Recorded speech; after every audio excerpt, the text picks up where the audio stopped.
suasana kebatinan yang relatif menurut saya sangat baik ya. Situasi kegiatan Ramadan hari ini situasinya sangat tenang, tentram, dan kemudian masyarakat tidak terjadi euforia yang berlebihan. Misalnya tidak ada euforia ngabuburit yang seperti dulu, euforia membangunkan sahur yang seperti dulu.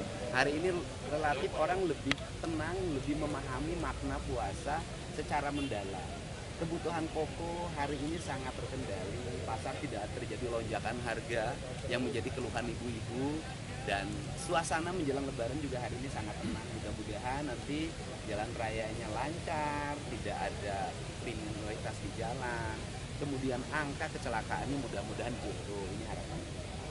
Terus yang paling utama juga harus diingat loh, saya seluruh warga Indonesia, terutama warga yang mudik lebaran hari ini, kita ini bisa mempersiapkan diri dengan baik menyambut lebaran. Coba bayangin petugas yang dari tahun ke tahun nggak pernah lebaran bareng keluarganya. Saat orang lain sholat Idul Fitri bersama keluarga, dia di tempat kerja. Saat orang lain takbiran, dia di tempat kerja. Itu sebenarnya kesedihan.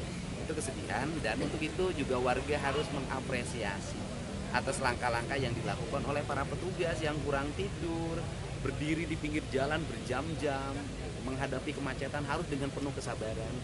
Dan mudah-mudahan menjadi amal kebaikan bagi para petugas. Dan ini adalah amal kebaikan gitu loh. Saya selalu menyampaikan ini amal kebaikan karena selalu amal kebaikan kita dipahami oleh aspek-aspek yang bersifat ritualitas kan gitu loh. Layanan sosial itu seringkali tidak dianggap layanan kebaikan gitu. Yang kita sampaikan. Pak, soal infrastruktur jalan, Pak, infrastruktur jalan untuk kesiapan jalan untuk lebaran mudik. Secara umum jalur kan relatif baik ya, tetapi kan ada problem kemarin ketika hujan-hujan yang intensitasnya agak lumayan, kan pasti ada jalan-jalan yang bolong, dan insya Allah lah untuk jalur-jalur provinsi kita antisipasi dan fokus kita bereskan. Dan kita ada beberapa jembatan juga yang kemarin ambruk lagi fokus untuk selesai, Sukabumi, di Kerawang selesai sebelum hari raya sudah bisa terpasang.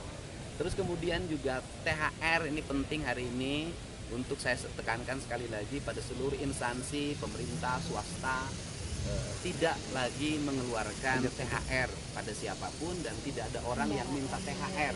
Apalagi di provinsi lain kan ada sampai terjadi misalnya satpam dianiaya oleh orang yang minta THR yang mengaku dari LSM.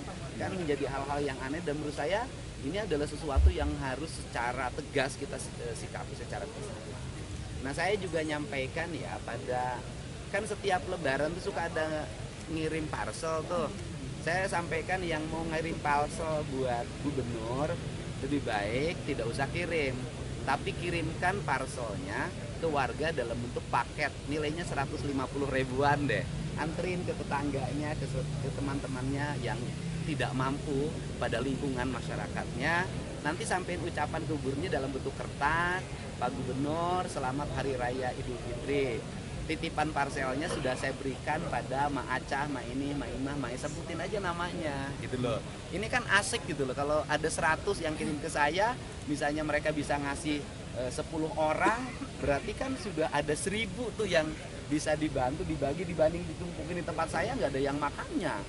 Gimana kan saya di rumahnya nggak ada istri, nggak ada yang makannya.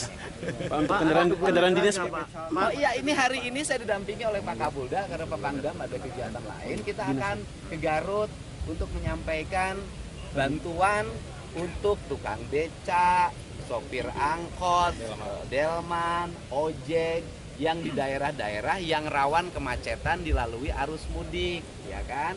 Kita ngasih 3 juta dalam bentuk ditransfer uangnya. 1,5 juta itu sebelum lebaran dan 1,5 juta setelah lebaran. Kenapa dibagi 2? Saya khawatir nanti udah dikasih 3 juta, tahu-taunya masih mangkal. Nu ngaran aja lemah. Ingat loh, yang nakal itu bukan kenakalan, jangan hanya ditujukan ke aparat loh. Gitu. Rakyat ge sarua ai pelebah bangor. Kendaraan dinas, Pak. Kendaraan dinas nggak boleh mudik ya, Pak? Kenapa? Kendaraan dinas untuk digunakan Kendaraan dinas. untuk mudik. Penggunaan kendaraan dinas. Begini, ini saya agak beda cara berpikirnya. Kendaraan dinas itu kan pada waktu mudik, kalau tidak dipakai mudik disimpan di rumahnya. Ketika disimpan rumahnya rawan nggak? Karena banyak kejadian ketika lebaran kendaraan dinas tinggal di rumahnya, kendaraan dinasnya hilang. Nah tolong gitu, tolong harus ada pertimbangan, misalnya gini, kendaraan dinasnya tidak boleh dipakai mudik, tetapi harus dipastikan kendaraan dinasnya dalam posisi aman. Misalnya disimpannya, diparkirnya di kantor Polres, di kantor Kodim, di kantor Kodam, di kantor Polda. Karena kalau di rumah, ya kan, takut tidak aman karena rumahnya, perumahannya sepi, semua orang mudik, mobilnya terparkir. Ini kejadian saya waktu jadi bupati dulu. Ya. Berarti disarankan tidak parkir di Disarankan tidak bawa mobil kendaraan dinas ke kampungnya, tapi kendaraannya disimpan di rumah. Itu yang pertama. Yang kedua, kalau kepala dinasnya, kemudian pegawai Pemdanya tidak punya mobil, berarti kan harus nyewa. Nah ini kan kos juga yang harus dipikirkan. Jadi saya menerapkan kebijakan tidak bawa kendaraan dinas pula ke mudik. Saya kebijakannya nanti berhati-hati. Saya akan lihat kondisi pegawainya. Kalau pegawainya punya mobil pribadi, pulangnya pakai kendaraan pribadi, ya kan? Tapi kalau tidak mobil pribadi, nah saya ada kalimat berikutnya, tidak mungkin juga kepala dinas tidak punya mobil pribadi. Ngerti kan? Ya, jadi artinya Baik,